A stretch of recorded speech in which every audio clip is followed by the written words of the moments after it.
Hello दोस्तों, इस नए एक्सप्लेनर में आपका बहुत बहुत स्वागत है। आज हम एक बहुत ही शानदार और दिमाग घुमा देने वाले टॉपिक पर बात करने वाले हैं। केमिकल रिएक्शंस के पक्के नियम और उन नियमों को तोड़ने वाले कुछ जबरदस्त बागियों की दुनिया। क्या आपने कभी सोचा है कि जब दो अलग अलग केमिकल्स आपस में मिलते हैं तो उनके बीच बॉस कौन होता है? मतलब कौन किस पर हावी होगा, ये कैसे तय होता है? सच मानिए, केमिकल्स की इस दुनिया में भी अपनी एक अलग पावर डायनामिक्स होती है, एक बिल्कुल इनविजिबल हायरार्की। आज हम इसी छुपी हुई दुनिया का पर्दाफाश करेंगे। तो चलिए शुरू करते हैं विज्ञान का ये बेहद रोमांचक सफर।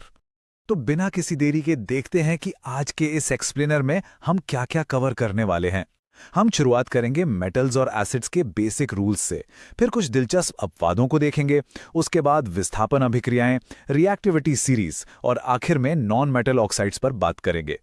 चलिए सबसे पहले आते हैं सेक्शन 1 पर, मेटल्स और एसिड्स। ये समझ लीजिए कि ये रासायनिक अभिक्रियाओं का एकदम बेसलाइन रूल है, यानी बुनियाद। अब केमिस्ट्री में कुछ रूल्स ऐसे होते हैं जो पत्थर की लकीर होते हैं। यहां देखिए, जब भी आप किसी धातु को तनु अम्ल यानी डाइल्यूट एसिड के साथ मिलाते हैं तो आपको रिजल्ट में हमेशा एक सॉल्ट मिलेगा और साथ ही ढेर सारी हाइड्रोजन गैस निकलेगी। ये एक ऐसा गोल्डन रूल है जो आपको लैब में लगभग हर बार देखने को मिलेगा। और इसके बेहतरीन एग्जाम्पल्स भी हमारे पास हैं, जैसे सोडियम को ही ले लीजिए। जब ये हाइड्रोक्लोरिक एसिड से मिलता है तो सीधा नमक यानी NaCl और हाइड्रोजन गैस बनाता है। मैग्नीशियम और आयन भी बिल्कुल इसी पैटर्न को एकदम स्ट्रिक्टली फॉलो करते हैं। मतलब ये सभी मेटल्स बहुत ही आज्ञाकारी बच्चों की तरह इस बेसलाइन नियम को मान रहे हैं। पर यह एक छोटा सा लेकिन बहुत जरूरी पॉइंट है। हम लैब में हमेशा डाइल्यूट यानी पानी मिले हुए एसिड ही क्यों यूज करते हैं? दरअसल अगर आप पूरी तरह से प्योर या स्ट्रॉन्ग एसिड का इस्तेमाल करेंगे तो ये रिएक्शन इतना खतरनाक और तेज हो सकता है कि बात आउट ऑफ कंट्रोल हो जाए। इसलिए सेफ्टी फर्स्ट।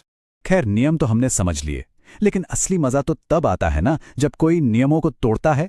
तो चलिए सेक्शन 2 की बात करते हैं। कुछ दिलचस्प अपवाद, या यूं कहें कि हमारे केमिस्ट्री के बागी। अब यहां एक बहुत बड़ी मिस्ट्री है। अगर रूल इतना ही पक्का है कि मेटल और एसिड मिलकर हाइड्रोजन गैस निकालते हैं, तो नाइट्रिक एसिड के केस में ऐसा क्यों नहीं होता? मतलब जब इसे मेटल्स के साथ मिलाया जाता है तो हाइड्रोजन गैस हवा में गायब क्यों हो जाती है? सोचिए जरा। तो इसका जवाब छुपा है इसके नेचर में। नाइट्रिक एसिड कोई आम एसिड नहीं है, ये एक स्ट्रॉन्ग ऑक्सीडाइजिंग एजेंट है।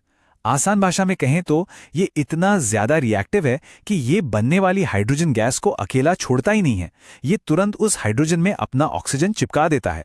और जब हाइड्रोजन में ऑक्सीजन जुड़ता है तो वो गैस से सीधा क्या बन जाता है? पानी। लेकिन रुकिए, मैंने कहा था ना कि केमिस्ट्री में ट्विस्ट बहुत हैं, अपवादों के भी अपवाद होते हैं। यहां मैग्नीशियम और मैग्नीज ऐसे बागी हैं जो नाइट्रिक एसिड के सामने घुटने नहीं टेकते हैं।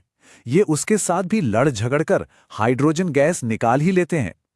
और दूसरी तरफ हमारा कॉपर है जो कहता है, मैं तो डाइल्यूट हाइड्रोक्लोरिक एसिड के साथ कोई रिएक्शन करूंगा ही नहीं। बिल्कुल साफ मना, कोई रिएक्शन नहीं। इन बागियों की कहानी से आगे बढ़ते हैं और एंटर करते हैं सेक्शन 3 में, डिस्प्लेसमेंट रिएक्शंस या विस्थापन अभिक्रियाएं। यहां मॉलिक्यूल्स की अदला बदली का असली खेल देखने को मिलता है। ये बिल्कुल किसी एक्शन मूवी के सीन जैसा है। इमेजिन कीजिए, नीले रंग का कॉपर सल्फेट सॉल्यूशन है। उसमें जैसे ही आयरन यानी लोहे की एंट्री होती है, आयरन क्योंकि ज्यादा ताकतवर है वो सीधे कॉपर को धक्का मारकर बाहर निकाल देता है। और नतीजा, वो नीला सॉल्यूशन अब हल्का हरा हो जाता है क्योंकि आयरन ने कॉपर की जगह ले ली है। एक मेटल ने लिटरली दूसरे को बेदखल कर दिया। पर एक सेकेंड, अगर आयरन ने कॉपर को बाहर निकाल दिया तो अगर हम इससे उल्टा करें तो क्या होगा? कॉपर आयरन को बाहर क्यों नहीं निकाल पाता? हमें कैसे पता चलेगा कि किस मेटल में कितनी पावर है, कौन किसको रिप्लेस कर सकता है?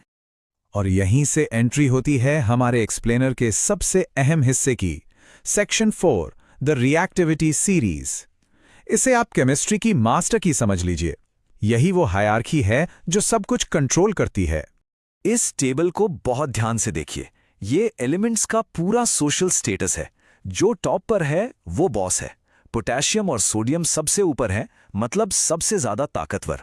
आयरन बीच में है और कॉपर काफी नीचे।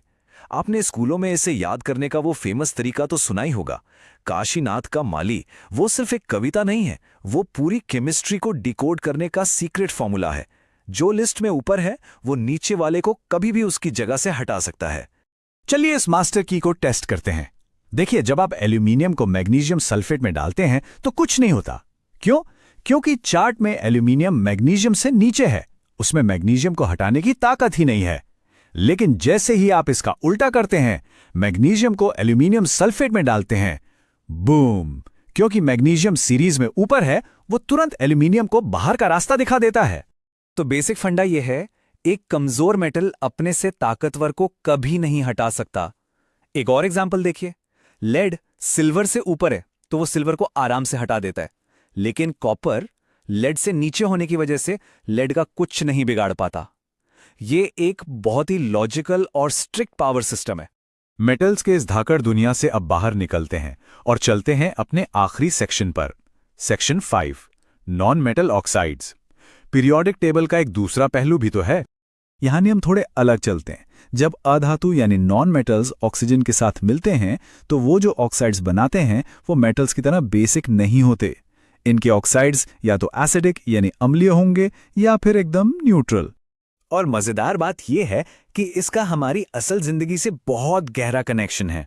एसिडिक ऑक्साइड्स को ही ले लीजिए, कार्बन डाइऑक्साइड, सल्फर डाइऑक्साइड, ये वही तो खतरनाक गैसें हैं जो एयर पोल्यूशन और एसिड रेन जैसी बड़ी समस्याएं पैदा करती हैं। वहीं दूसरी तरफ न्यूट्रल ऑक्साइड्स में आता है हमारा H2O यानी पानी, जो लाइफ के लिए पूरी तरह सेफ और जरूरी है। तो दोस्तों, क्या ये बात आपको हैरान नहीं करती? हमारे चारों तरफ जो कुछ भी बन रहा है, बिगड़ रहा है, वो सब एक बिल्कुल इनविजिबल लेकिन बहुत ही स्ट्रिक्ट हायरार्की से कंट्रोल हो रहा है। इसके बिना हमारी दुनिया वैसी होती ही नहीं जैसी वो आज हमें दिखाई देती है। मुझे उम्मीद है कि आपको एलिमेंट्स की इस छिपी हुई दुनिया और पावर डायनामिक्स को समझने में बहुत मजा आया होगा। सीखते रहिए, एक्सप्लोर करते रहिए और हम मिलेंगे ऐसे ही किसी अगले एक्सप्लेनर में। धन्यवाद।